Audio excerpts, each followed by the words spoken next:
할렐루야. 자, 오늘도 수예배에 오신 여러분을 주의 이름으로 환영하고 축복합니다.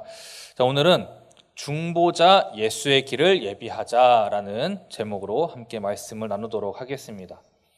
제가 지난번에 전했던 2주 전인데 지난번에 전했던 수요예배 설교와 마찬가지로 오늘도 아브라함에 대한 이야기를 살펴보려고 합니다. 2주 전 설교 내용인데 혹시 기억하실지 모르겠습니다. 아브라함이 가나안 땅에 닥친 기근 때문에 먹을 것이 부족해지자 그 약속의 땅을 버리고 점점 남방으로 거처를 옮겨가다가 결국 애굽으로 들어가게 됩니다.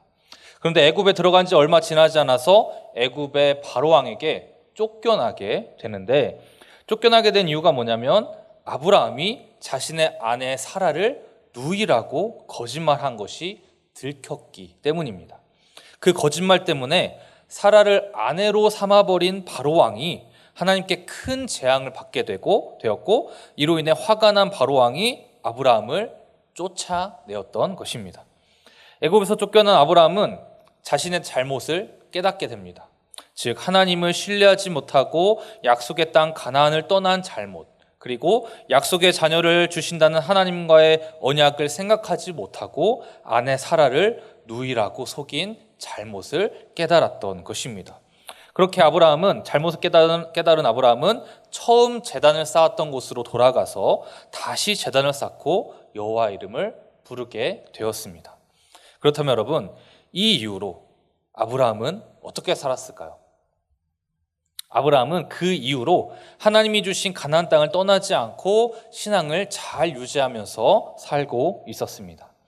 아브라함이 이전과는 완전히 달라졌다는 증거를 그의 조카 롯과의 이야기에서 우리가 볼 수 있는데, 자, 먼저 창세기 13장 6절을 보면 이렇게 나옵니다.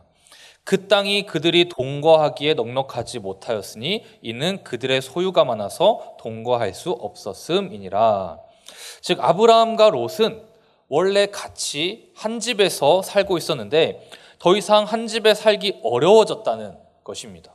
그래서 아브라함이든 롯이든 둘 중 하나는 거처를 옮겨야 하는 그런 상황이 되었습니다. 그런데 이때 아브라함은 롯에게 선택권을 먼저 양보합니다. 이때 롯이 어디로 가기를 선택하냐면 창세기 13장 10절을 보겠습니다. 이에 롯이 눈을 들어 요단 지역을 바라본즉 소알까지 온 땅에 물이 넉넉하니 여호와께서 소돔과 고모라를 멸하시기 전이었으므로 여호와의 동산 같고 애굽 땅과 같았더라 라고 나옵니다. 여러분, 롯이 선택한 곳이 어떤 곳이었습니까?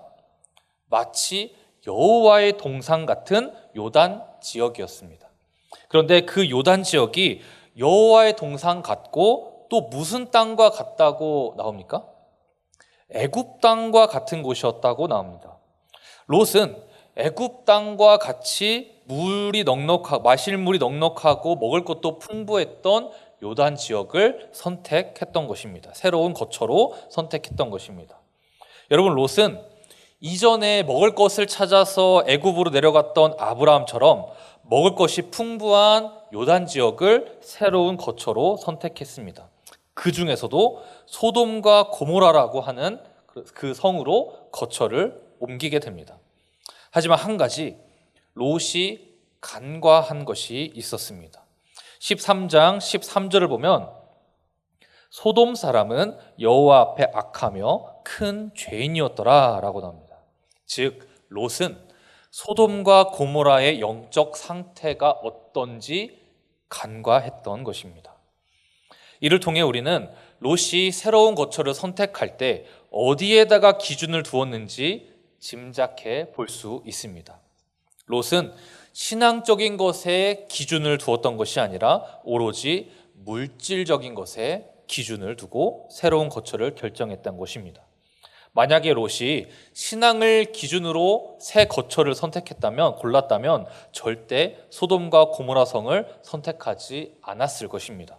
하지만 롯은 지금 예전 아브라함이 보여주었던 불신앙의 모습을 그대로 보여주고 있는 것입니다.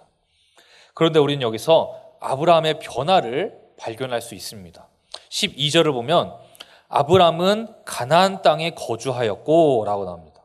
아브라함은 어디로 거주지를 옮기지 않고 가나안 땅에 거주하였습니다. 계속해서.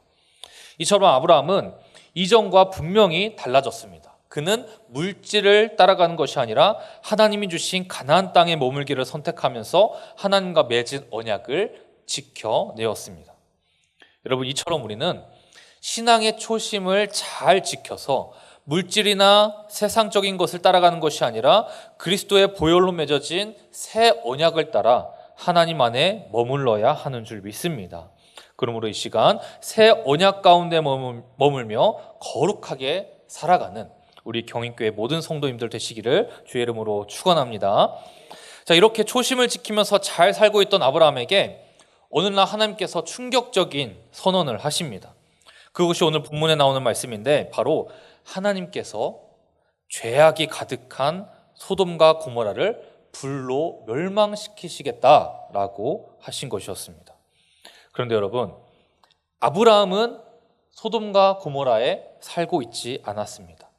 아브라함은 신앙을 지켜서 하나님이 주신 가나안 땅에 살고 있었습니다. 소돔과 고모라에 누가 살고 있었습니까? 아브라함의 조카인 롯이 살고 있었습니다. 이번에는 아브라함이 아니라 그의 조카인 롯이 신앙을 따르지 않고 물질과 풍요를 따라서 소돔과 고모라로 거처를 옮겼던 것이었습니다. 만약에 롯이 믿음의 눈을 가지고 있었다면 아무리 그 땅이 풍요롭고 먹을 것이 많다 할지라도 죄악이 만연했던 소돔과 고모라로 거처를 옮기지는 않았을 것입니다. 하지만 롯은 하나님이 아니라 세상을 따라 소돔과 고모라로 거처를 옮겼습니다. 그리고 결국 오늘 본문에 나오는 것처럼 소돔과 고모라와 함께 멸망을 맞이하게 될 위험에 처하게 된 것입니다. 이때 아브라함은 롯을 위해서 급하게 중보기도를 하기 시작합니다. 하나님, 소돔과 고모라를 멸망시키지 말아 주십시오 라고 하면서 아주 급박한 마음으로 중보기도하고 있는 아브라함의 모습을 오늘 본문을 통해서 볼 수 있습니다. 여러분, 오늘 이 아브라함의 중보기를 통해 우리는 무엇을 배울 수 있을까요? 우리가 잘 알다시피 소돔과 고모라는 멸망했습니다. 아브라함이 소돔과 고모라를 멸망시키지 말아달라고 하나님께 간절하게 열심히 중보기도를 했다고 했는데, 그럼 하나님께서 아브라함의 기도에 응답해 주시지 않은 걸까요? 여러분, 우리가 말씀을 읽고 나면 하나님이 아브라함의 기도에 응답해 주시지 않은 게 아니라는 걸 알 수 있습니다. 오늘 본문을 쭉 읽었을 때 이런 생각이 들더라고요. 아브라함이 지금 하나님한테 감히 장난을 치고 있는 건가? 하나님이 소돔과 고모라를 멸하시겠다고 하자 아브라함은 이렇게 말합니다. 하나님, 잠깐만요. 주님은 정의로우신 분 아닙니까? 어떻게 의인과 악인을 함께 멸하시려고 하십니까? 그건 너무나 부당한 것 같습니다. 만약에 제가 소돔과 고모라에서 의인 50명을 찾는다면 이 성을 멸망시키지 않으실 건가요? 이에 하나님의 대답은 뭐였죠? 알겠다고 하셨습니다. 의인 50명만 있어도 소돔과 고모라를 멸망시키지 않겠다고 응답하셨습니다.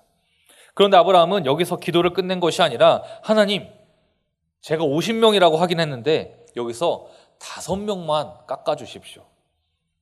딱 5명 깎아서 의인 45명만 찾아도 이 성을 멸망시키지 말아주십시오 라고 또 기도했습니다. 이에 하나님은 다시 알겠다라고 하셨습니다.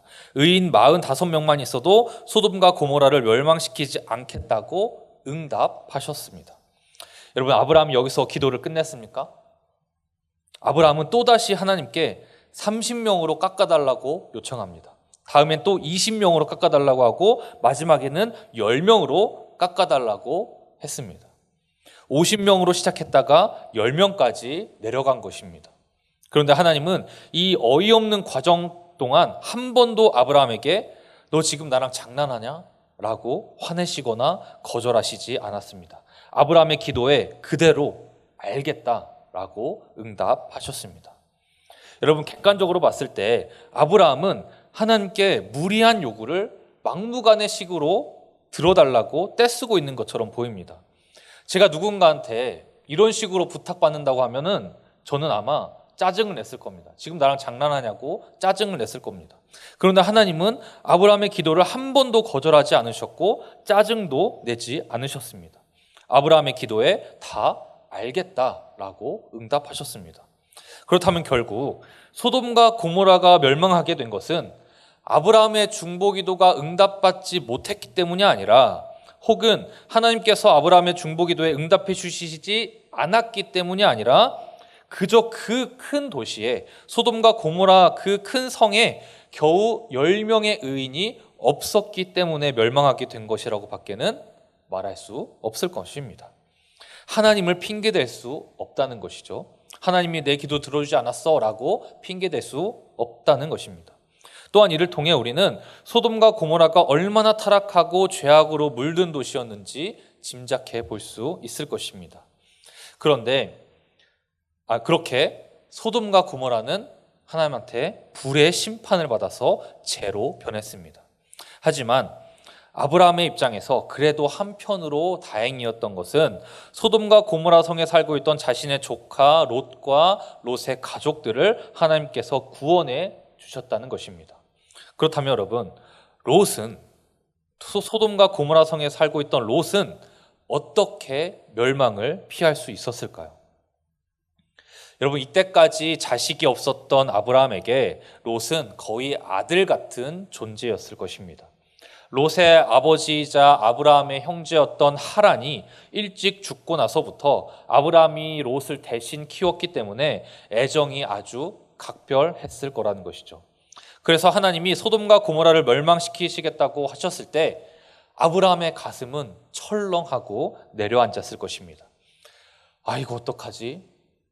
그 성에는 롯이 살고 있는데 우리 조카 롯 어떻게 하지? 롯 죽게 되는 건가? 하고 말이죠. 그렇기 때문에 우리가 아브라함의 기도를 볼 때 이 사람이 지금 하나님한테 장난치는 건가 하는 느낌이 들기도 하지만 사실 아브라함은 정말 간절하게 하나님께 기도드리고 있었던 것입니다.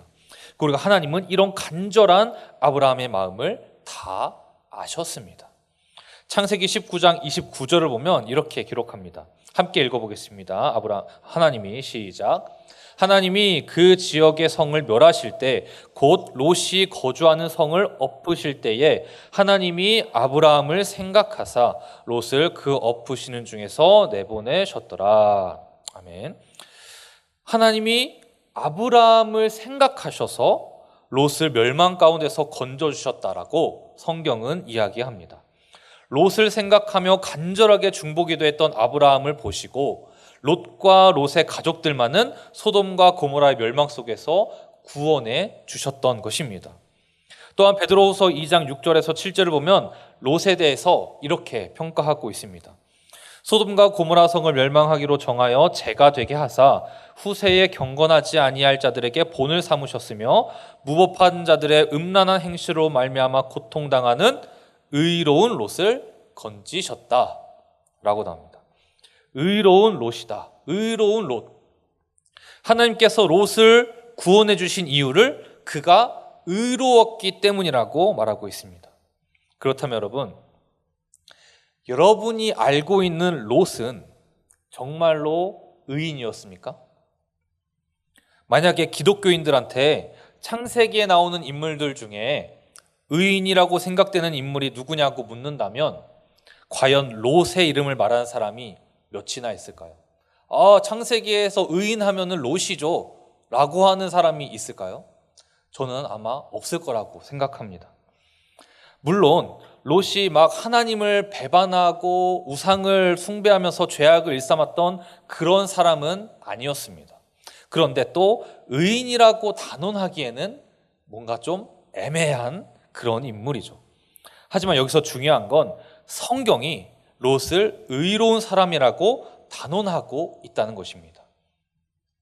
하나님께서 롯을 의로운 자라 여기시고 그를 멸망으로부터 구원해 주셨다라는 것이죠. 그렇다면 하나님은 롯의 무엇을 보고 롯을 의로운 자라 여기신 걸까요?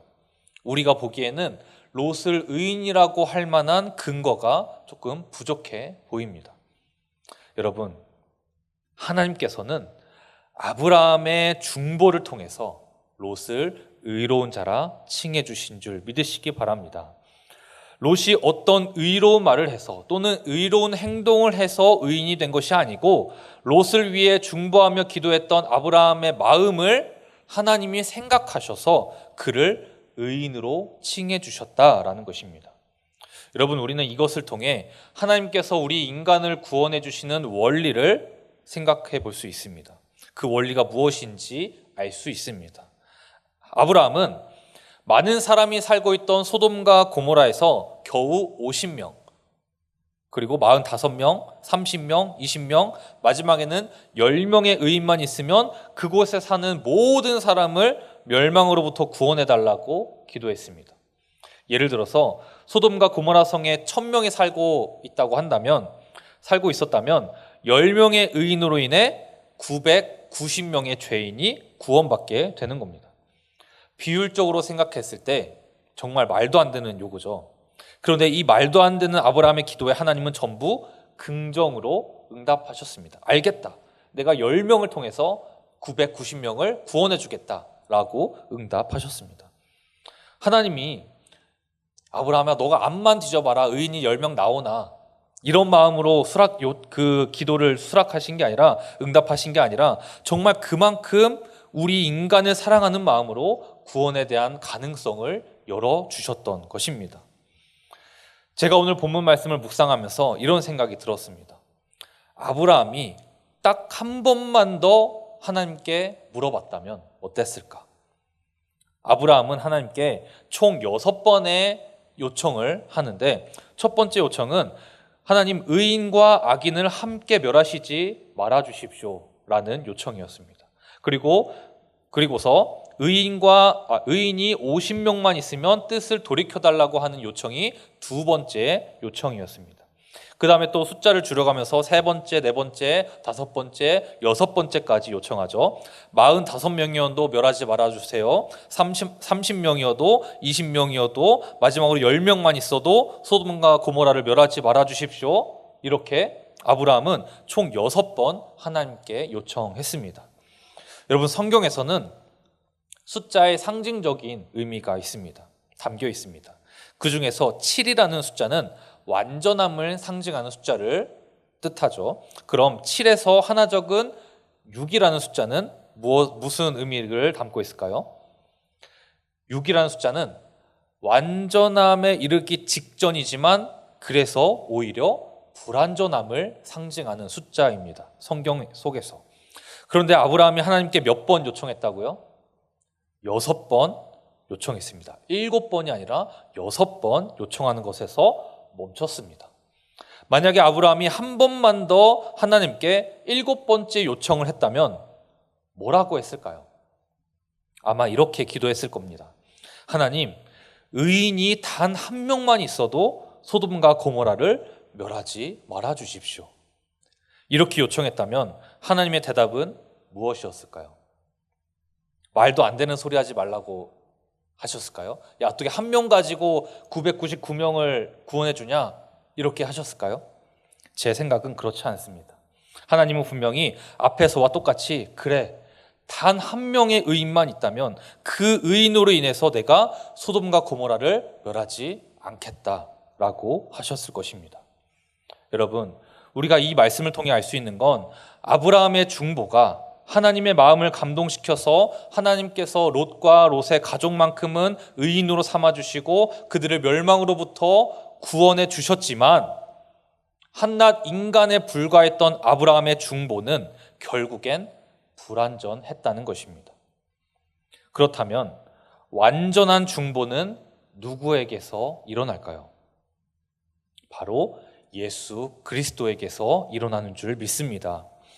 여러분, 하나님의 구원의 원리, 즉 소수의 의인으로 인해 다수의 죄인이 구원받게 되는 원리가 최고 절정에 이르렀을 때가 언제입니까?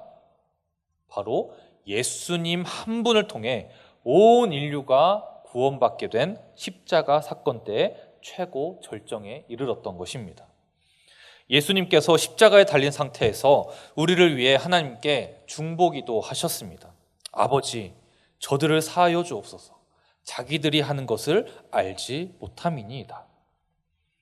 이렇게 우리를 위해서 중보하며 기도하셨던 예수님이십니다. 마지막으로 여러분, 로마서 5장 18절에서 19절을 함께 읽어보겠습니다. 자, 그런즉 시작. 그런즉 한 범죄로 많은 사람이 정죄에 이른 것 같이 한 의로운 행위로 말미암아 많은 사람이 의롭다 하심을 받아 생명에 이르러니라. 한 사람이 순종하지 아니함으로 많은 사람이 죄인 된 것 같이 한 사람이 순종하심으로 많은 사람이 의인이 되리라. 아멘. 여러분, 죄인인지 의인인지 판단할 수 없는 애매한 사람, 하지만 그대로 두면 죄인들과 똑같이 멸망해버리고 마는 롯 같은 사람, 그 사람이 누굽니까? 바로 우리들입니다. 우리가 바로 롯과 같이 애매한 사람들입니다. 하지만 아브라함의 중보로 인해 롯이 구원받았듯이 우리들은 예수님의 완전한 중보로 인해 죄악으로부터 또 죽음으로부터 구원받게 된 줄 믿습니다. 우리뿐만이 아니라 온 세상의 죄를 위하여 중보하시는 예수님이신 줄 믿으시기 바랍니다. 이제 다음 주면 추수감사절이고 또 다음 달이면 우리의 중보자 되시는 예수님께서 이 땅에 오셨음을 기념하는 성탄절이 금방 오게 됩니다. 우리가 그날을 기다리며 준비할 수 있기를 간절히 바랍니다. 이사야 선지자는 너희는 광야에서 여호와의 길을 예비하라 라고 말했습니다. 광야와 같은 우리의 현실 속에서 주님이 다시 오실 길을 예비할 수 있는 우리 모든 경인교회 성도님들 다 되실 수 있기를 주의 이름으로 간절히 축원합니다.